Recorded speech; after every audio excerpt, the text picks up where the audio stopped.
13ஆம் அதிகாரம். பின்பு நாம் திரும்பி பாசானுக்கு போகிற வழியாய் போனோம்.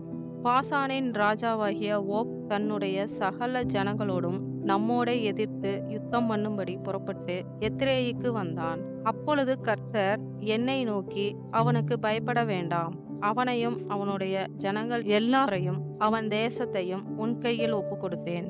எஸ்போனிலே குடியிருந்த எமோரியரின் ராஜாவாகிய சீகோனுக்கு நீ செய்தது போல அவனுக்கும் செய்வாய் என்றார். அப்படியே நம்முடைய தேவனாகிய கர்த்தர் பாசானின் ராஜாவாகிய ஓகையும் அவனுடைய சகல ஜனங்களையும் நம்முடைய கையில் ஒப்பு கொடுத்தார்.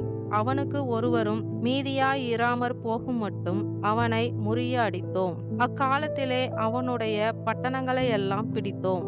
அவர்களிடத்தில் நாம் பிடித்து கொள்ளாத பட்டணம் இல்லை.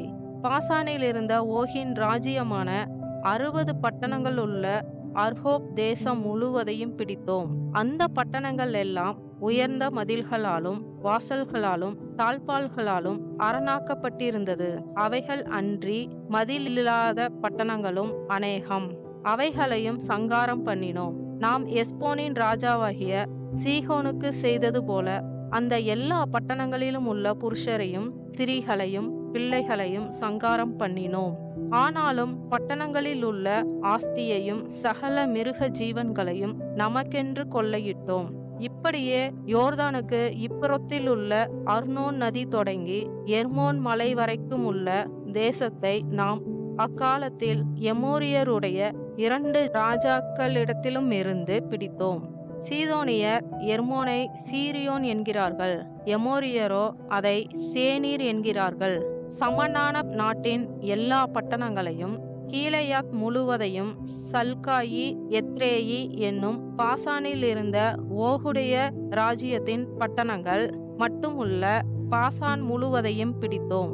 மீந்திருந்த ராட்சதரில் பாசானின் ராஜாவாகிய ஓக் என்பவன் மாத்திரம் தப்பியிருந்தான். இரும்பினார் செய்த அவனுடைய கட்டில் மனிதருடைய கை முழத்தின்படியே 9 முழ நீளமும் 4 முழ அகலமுமாயிருந்தது. அது அம்மோன் புத்திரருடைய ரப்பா பட்டணத்தில் இருக்கிறதல்லவா. அக்காலத்திலே சுதந்திரமாக பெற்றுக்கொண்ட தேசத்தை அர்னோன் நதியருகேயுள்ள ஆரோவேர் தொடங்கி கீலேயாத் மலைநாட்டில் பாதியையும் அதில் இருக்கிற பட்டணங்களையும் ரூபனியருக்கும் காத்தியருக்கும் கொடுத்தேன். கீலேயாத்தின் மற்ற பங்கையும் ஓகின் ராஜ்யமாயிருந்த பாசான் முழுவதையும் மனாசேயின் பாதி கோத்திரத்துக்கு கொடுத்ததும் அன்றி ராட்சத தேசம் எனப்பட்ட பாசானுக்குள்ளான அர்கோப் சீமை யாவையும் கொடுத்தேன். மனாசேயின் குமாரனாகிய யாவீர் அர்கோப் சீமை முழுவதையும் கேசூரியர் மாகாத்தியர் என்பவர்களுடைய எல்லை மட்டும் கட்டிக்கொண்டு அதற்கு தன் நாமத்தின்படியே பாசான் ஆவோத் யாயீர் என்று பெயரிட்டான். அது இந்நாள் வரைக்கும் வழங்கி வருகிறது. மாகீருக்கு கீலேயாத்தை கொடுத்தேன். மேலும் கீலேயாத் தொடங்கி அர்னோன் நதி ஓடுகிற பள்ளத்தாக்குக்கும் கடையாந்தரமுமான அம்மோன் புத்திரரின் எல்லையாகிய யாப்போக்கு ஆறு மட்டும் இருக்கிற தேசத்தையும் கின்னரேத் தொடங்கி அஸ்தோத் பிஸ்காவுக்கு தாழ்வாய் கிழக்கே இருக்கிற உப்புக்கடலான சமனான வெளியின் கடல் மட்டும் யோர்தானின் எல்லைக்குள் அடங்கிய சமனான வெளியையும் ரூபனியருக்கும் காத்தியருக்கும் கொடுத்தேன். அக்காலத்திலே நான் உங்களை நோக்கி, உங்கள் தேவனாகிய கர்த்தர் உங்களுக்கு இந்த தேசத்தை சுதந்திரமாக கொடுத்தார். யுத்தஞ்செய்ய தக்கவர்களாகிய நீங்கள் எல்லாரும் இஸ்ரவேல் புத்திரரான உங்கள் சகோதரருக்கு முன்னே ஆயுதபாணிகளாக நடந்து போங்கள். உங்கள் மனைவிகளும் உங்கள் பிள்ளைகளும் உங்கள் ஆடு மாடுகளும் மாத்திரம் நான் உங்களுக்கு கொடுத்த உங்கள் பட்டணங்களில் இருக்கட்டும். உங்களுக்கு திரளான ஆடு மாடுகள் உண்டென்று அறிவேன். ஆனாலும் கர்த்தர் உங்களை இளைப்பார பண்ணினது போல உங்கள் சகோதரரையும் இளைப்பார பண்ணி யோர்தானுக்கு அப்புறத்தில் உங்கள் தேவனாகிய கர்த்தர் கொடுக்கிற தேசத்தை சுதந்தரித்து கொள்ளும் மட்டும் நீங்கள் இருந்து பின்பு அவரவர் நான் உங்களுக்கு கொடுத்த உங்கள் சுதந்திரத்துக்கு திரும்புவீர்களாக என்றேன். அக்காலத்திலே நான் யோசுவாவை நோக்கி, உங்கள் தேவனாகிய கர்த்தர் அந்த 2 ராஜாக்களுக்கும் செய்தவைகளையெல்லாம் உன் கண்கள் கண்டது. நீ போய் சேரும் எல்லா ராஜ்யங்களுக்கும் கர்த்தர் அப்படியே செய்வார். அவர்களுக்கு பயப்படீர்களாக. உங்கள் தேவனாகிய கர்த்தர் தாமே உங்களுக்காக யுத்தம் பண்ணுவார் என்று சொன்னேன்.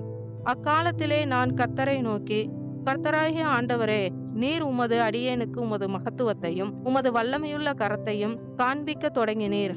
வானத்திலும் பூமியிலும் உம்முடைய கிரியைகளுக்கும் உம்முடைய வல்லமைகளுக்கும் ஒப்பாக செய்யத்தக்க தேவன் யார்? நான் கடந்து போய் யோர்தானுக்கு அப்புறத்தில் உள்ள அந்த நல்ல தேசத்தையும் அந்த நல்ல மலையையும் லீபனோனையும் பார்க்கும்படி உத்தரவு கொடுத்தருளும் என்று வேண்டிக் கொண்டேன். கர்த்தரோ உங்கள் நிமித்தம் என் மேல் கோபம் கொண்டு எனக்கு செவிகொடாமல் என்னை நோக்கி, போதும், இனி இந்த காரியத்தை குறித்து என்னோட பேச வேண்டாம். நீ பிஸ்காவின் கொடுமுடியில் ஏறி உன் கண்களை மேற்கிலும் வடக்கிலும் தெற்கிலும் கிழக்கிலும் ஏறெடுத்து உன் கண்களினாலே அதை பார். இந்த யோர்தானை நீ கடந்து போவதில்லை.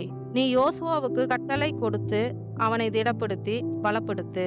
அவன் இந்த ஜனங்களுக்கு முன்பாக கடந்து போய் அவனே நீ காணும் தேசத்தை அவர்களுக்கு பங்கிட்டு கொடுப்பான் என்றார். பின்பு பெத்பேயோருக்கு எதிரான பள்ளத்தாக்கில் தங்கி இருந்தோம் என்பதே. ஆமென்.